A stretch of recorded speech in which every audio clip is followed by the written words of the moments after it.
लेकिन आरजू, एक और बड़ी बात यह है कि क्या पाकिस्तान के भीतर इसको लेकर चर्चा है कि क्या कोई और देश भी हैं जो इसमें बैकडोर से ही सही लेकिन भूमिका निभा रहे हैं, और वो कौन से देश हैं? क्या वो बातचीत कर रहे हैं पाकिस्तान के साथ और अमेरिका और ईरान के साथ? देखिए, कई देशों की बात तो नहीं है, लेकिन चाइना को ज़रूर कहा जा रहा है कि चाइना और रशिया जो है वो इसके बीच में बात कर रहे हैं और वो कहीं ना कहीं ईरान की मदद भी कर रहे हैं। लेकिन बात फिर वही सारी आ जाती है कि क्या दोनों एक दूसरे की बात को मान जाएंगे, क्या जो कंडीशंस रखी गई हैं वो कबूल कर लेंगे। यहाँ पर तो ये बात भी की जा रही है कि अगर 2-3 दिन में यहाँ से कोई रिजल्ट ना मिला तो हो सकता है कि कुछ दिनों के बाद दोबारा ये मीटिंग किसी और कंट्री में रखी जाए, कोई और वेन्यू हो और वहाँ जाकर भी बात की जाए, क्योंकि ये बड़ी कड़ी शर्तें हैं कि उनको कहा जाए कि जी आप उनके एसेट्स तो चलें, हो सकता है वो कर दें, लेकिन क्या दोबारा ईरान पर अटैक नहीं होगा, इस बात की गारंटी कौन देगा? क्योंकि इजराइल को तो इन्वाइट ही नहीं किया गया। इजराइल जो एक तीसरा प्लेयर है और इम्पॉर्टेंट प्लेयर है, उस उधर से किसी को नहीं बुलाया गया, किसी को नहीं कहा गया। ठीक है, नेतन्याहू से प्रॉब्लम हो सकती है, लेकिन कोई और ऑफिशियल बुलाया जाना चाहिए था जो वहाँ पे बैठता, क्योंकि ये तीनों कंट्रीज जो एक दूसरे पर अटैक कर रही हैं उसमें से इजराइल तो रुका ही नहीं है, उसने इस वक्त भी अपने अटैक जारी रखे। तो बगैर इजराइल के ये लोग किसी रिजल्ट पे नहीं पहुंच सकते, और इजराइल तो तैयार नहीं है कि वो अपने अटैक्स को रोक दे।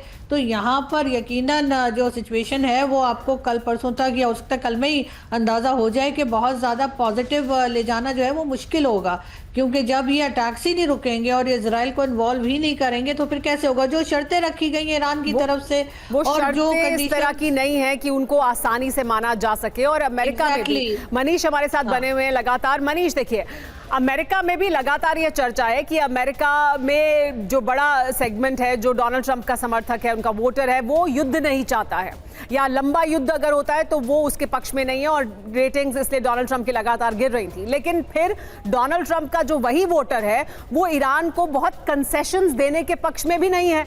ऐसा भी नहीं वो चाहते हैं, क्योंकि ईरान के खिलाफ एक तरह की भावना है डोनाल्ड ट्रंप के वोटर के मन में, तो वो ये नहीं चाहते, या ऐसा नहीं लगना चाहिए कि डोनाल्ड ट्रंप या उनकी सरकार ईरान को बहुत कंसेशंस दे रहे हैं। तो यहाँ जो स्पेस है, जो रूम है, वो बहुत छोटा और बहुत कम है जेडी वैंस के पास और डोनाल्ड ट्रंप के पास। देखिए सुमेरा, जो मैं समझ पा रहा हूँ इजराइल में रहते हुए और इस बातचीत को लेकर, वो ये कि बहुत हद तक अभी अमेरिका के सामने ईरान को कॉम्प्रोमाइज करना पड़ रहा है। जैसे सबसे पहले ईरान ने यही कहा था कि हम बातचीत पर तभी बैठेंगे जब हमारी 2 प्री कंडीशन मान ली जाएगी, कि पहला लेबनान में सीज फायर और दूसरा हमारे एसेट्स को डिफ्रीज करना। आपने देख लिया, इन दोनों में से कोई नहीं हुआ, तब भी ईरान के डेलीगेशन को बातचीत करनी पड़ रही है। तीसरा था, ईरान की एक पॉलिसी थी कि हम कभी डायरेक्ट टॉक नहीं करेंगे अमेरिका के साथ, लेकिन जब अमेरिका के उपराष्ट्रपति जेडी वैंस इस्लामाबाद पहुंचे, उन्होंने साफ कह दिया पाकिस्तान के प्रधानमंत्री को कि मैं कोई इनडायरेक्ट टॉक्स नहीं करूंगा। अब आप देख लीजिए कि डायरेक्ट टॉक्स हो रही है, और TV9 ने ये खबर दी थी सुबह में, और हम लगातार ये बात दर्शकों से कह रहे थे कि डायरेक्ट टॉक्स होंगे दोनों के बीच में, और उस पर मुहर लग गई है अभी की बात में। अब जो आइए तीसरी बात, अभी पाकिस्तान से हमारे कई पैनलिस्ट भी ये बात कह रहे थे कि पाकिस्तान मीडिएटर की भूमिका में उस कमरे में बैठा है।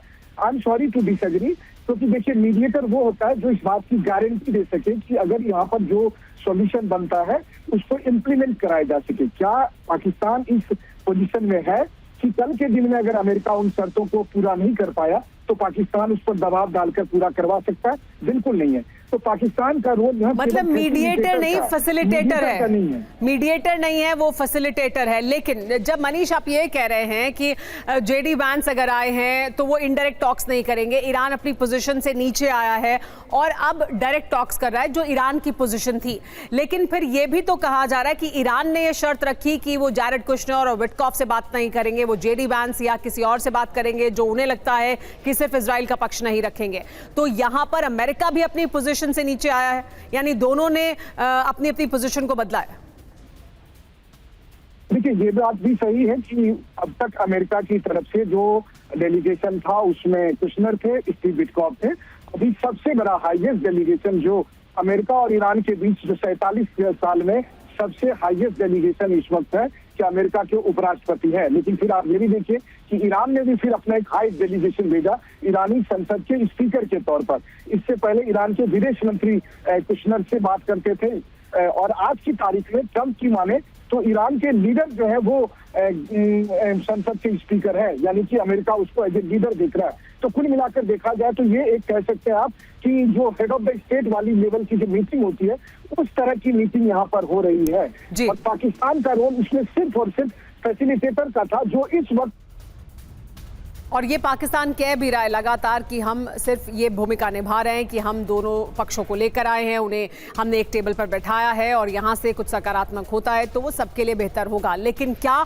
यहाँ जो बातचीत अब हो रही है उससे जो कुछ निकल कर आने वाला है वो सकारात्मक होगा? क्या यहाँ आइस ब्रेक होगी या नहीं? क्योंकि अब इस वक्त जो बातचीत चल रही है वो सबसे अहम मुकाम पर है, वो सबसे अहम पड़ाव पर है, क्योंकि अमेरिका और ईरान का डेलीगेशन अब आमने सामने बैठकर बात कर रहे हैं। तो क्या यहाँ से अपने अपने रुख में कुछ नरमी लेकर आएंगे, कुछ बदलाव की बात होगी, या अपने अपने रुख पर अड़े रहेंगे? क्योंकि जो शर्तें दोनों तरफ से रखी गई हैं उसमें गुंजाइश दिखाई नहीं देती है, उसमें कॉम्प्रोमाइज का जो स्थान है वो दिखाई नहीं देता है। दोनों तरफ से जो मांगे रखी गई हैं, अगर अमेरिका ये कहता है कि यूरेनियम संवर्धन की इजाजत नहीं दे सकता है किसी भी सूरत में, तो ईरान ये कहता है कि यूरेनियम संवर्धन उसका अधिकार है, सिविलियन यूज के लिए वो ऐसा करता रहेगा। अमेरिका को इजराइल की सुरक्षा को सुनिश्चित करना है, यानी जो मिसाइल की शक्ति है, जो उसकी रेंज है, उसे ईरान को कम करना होगा। और ईरान का यह कहना है कि उसकी सुरक्षा इसी पर निर्भर करती है कि उसकी जो मिसाइल शक्ति है वो बनी रहे, बल्कि उसे और वो बढ़ाता रहे।